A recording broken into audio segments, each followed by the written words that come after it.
नमस्कार. आपली काकीमध्ये तुमच्या सर्वांचं खूप खूप स्वागत आहे. आज आपण कोबीचा पराठा बनवणार आहोत. मी पीठ घेतलं आहे. ह्यात थोडंसं मीठ घालते मी आणि 1-2 चमचे तेल घालायचं आहे. छान काढून घेऊया.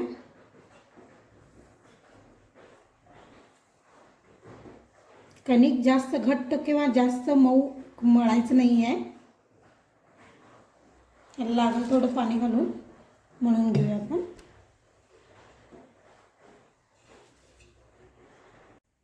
हे बघा, हे असं कणिक मळायचं आहे. ह्याला थोडंसं तेलाचा हात लावूया. परत थोडंसं मळून हे ह्या कणकीला रेस्ट करायला द्यायचं आहे आपण 1-अर्धा तास. तोपर्यंत आपण कोबी चिरून त्याची अर्धकच्ची भाजी बनवून घेऊ. आता हे अर्धा तास कणिक आपण भिजवत ठेवू. ह्या कणकीला आपण भिजवत ठेवायचं आहे. पराठ्यासाठी मी भाजी बनवणार आहे कोबीची. जास्त कच्चं पण ठेवणार नाही, जास्त शिजवणार पण नाही. असं अर्धकच्चं भाजी बनवणार आहे. त्यासाठी मी कोबीज घेतलं आहे बारीक चिरून. 2 कांदा घेतला आहे, ते पण बारीक चिरून घ्यायचं आहे. कढीपत्ता, आलं लसूण ठेचून घेतलं आहे. धनेपूड, गरम मसाला, तिखट, थोडीशी साखर, मीठ, हळद आणि फोडणीसाठी मोहरी आणि जिरं घेतलं आहे. चला तर मग आपण भाजी बनवायला घेऊ. तेल घालून घेऊ. तेल थोडंसं गरम झालं की फोडणी घालायचं आहे. तेल गरम झालं आहे. जिरं आणि मोहरी घालून घेऊ. कढीपत्ता,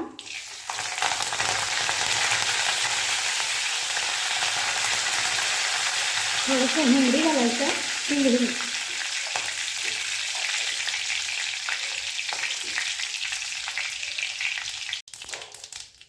कांदा घालून घेऊ.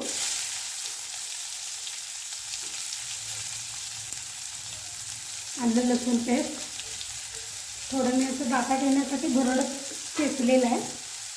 बारीक फाईन पेस्ट केली नाही आहे.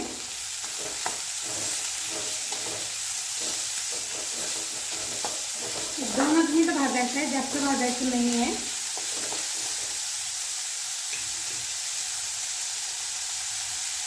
थोडंसं कांदा मऊ झाला की लगेचच आपल्याला चिरलेलं कोबीज घालायचं आहे.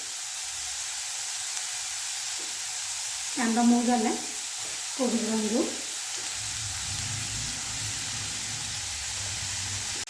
कांदा आणि कोबीज आपलं अर्धकच्चं भाजलेलं आहे.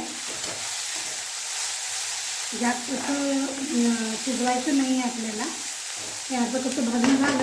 हे कांदा आणि कोबीज भाजेपर्यंत मी तुम्हाला एक किस्सा सांगते काय माझा. मी असंच कोबीची भाजी केली होती ह्या 5-6 वर्षापूर्वी. आणि माझ्या मुलगीला आणि मुलग्याला दोघांना म्हटलं मी तुम्ही भाजी आणि चपाती खावा, तयार झाली. तर माझे दोन्ही मुलं, मुलगी आणि मुलगा, काय म्हणायला लागले, मला ह्याचा पराठा पाहिजे आहे, कोबीचा पराठा. मग मी काय केलं, असंच भाजी ठेवली. परत कणिक मळून त्या कणकीमध्ये ही भाजी घालून त्यांना पराठा करून दिला. आणि तो पराठा त्यांना एवढा आवडला. त्याच्यानंतर मी भरपूर पराठे केले यूट्यूबवर बघून ते. पण ते कायम माझ्या हाच पराठा खातात. त्यांना खूप आवडतो माझ्या दोन्ही मुलांना.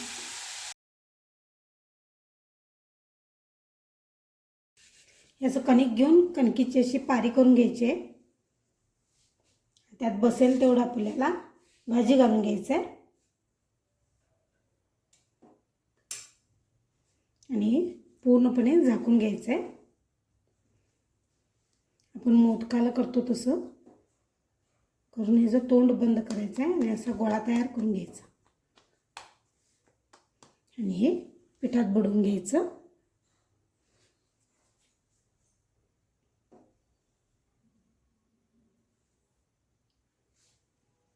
आणि पिठात बुडवून झालं की अलगदपणे असं लाटायचं आहे.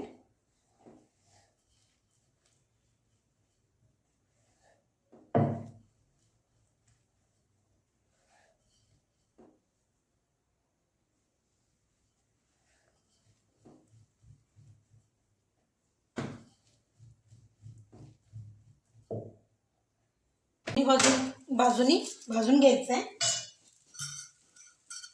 तेल किंवा तूप दोन्हीपैकी कोणतंही तुम्ही लावू शकता. बटर सुद्धा चालेल. मी तेल लावते.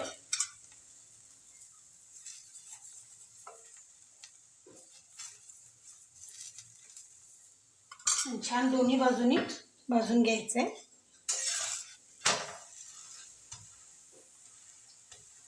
हा व्हिडिओ पाहून तुम्ही घरी कोबीचा पराठा करून कमेंटमध्ये मला सांगा कसं बनलं आहे तुमचं पराठा. आणि लाईक आणि सबस्क्राईब करायला विसरू नका. अशा प्रकारे आपण सगळे पराठे करून घेऊ.